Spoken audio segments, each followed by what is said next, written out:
کھانا پکانا کرس پیئر کا جنون ہے، اس لیے کچن میں زیادہ وقت گزارنے سے وہ تھکتے نہیں۔ لیکن جب انہوں نے 1.5 سال پہلے کیٹرنگ کا کام کل وقتی طور پر شروع کیا تو وہ اکثر اپنے آپ کو اکیلا محسوس کرتے تھے۔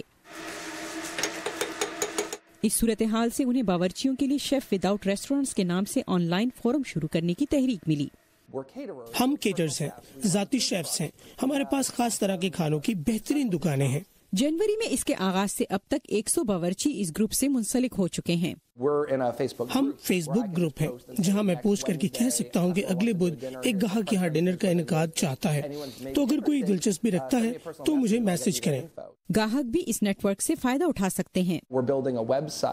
ہم ایک ویب سائٹ بنا رہے ہیں جہاں آپ تمام ممبرز کے تجربے اور کام کے بارے میں جان سکتے ہیں، یا یہ کہ آپ جان سکیں کہ ایسے کون سے کیٹرز ہیں جو بڑی پارٹیز کا انتظام کر سکتے ہیں۔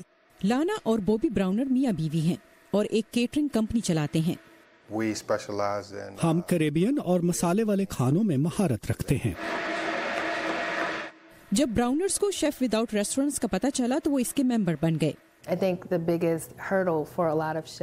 میرے خیال میں بہت سے باورچیوں کے لیے بڑی رکاوٹ یہ ہے کہ وہ کوئی باقاعدہ اتحاد نہیں بناتے کیونکہ وہ ایک دوسرے سے مقابلے میں ہوتے ہیں، لیکن اس گروپ میں یہ مسئلہ نہیں۔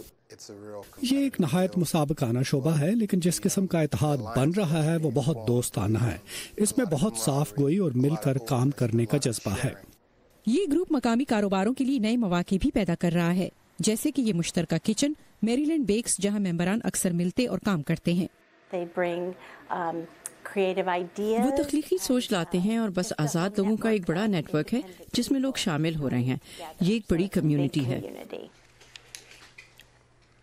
لگتا ہے کھانا پکانے کے کام سے منسلک تمام مقامی کمیونٹی شیفز وداؤٹ ریسٹورنٹس کو اپنا رہی ہے۔ میں انہیں اتنا ہی کامیاب ہوتے دیکھنا چاہتی ہوں جتنا میں خود کامیاب ہونا چاہتی ہوں، تو میرے خیال میں اس اشتراک سے اور انہیں اسٹور میں بلانے سے وہ ہمارے گاہکوں کے سامنے آتے ہیں۔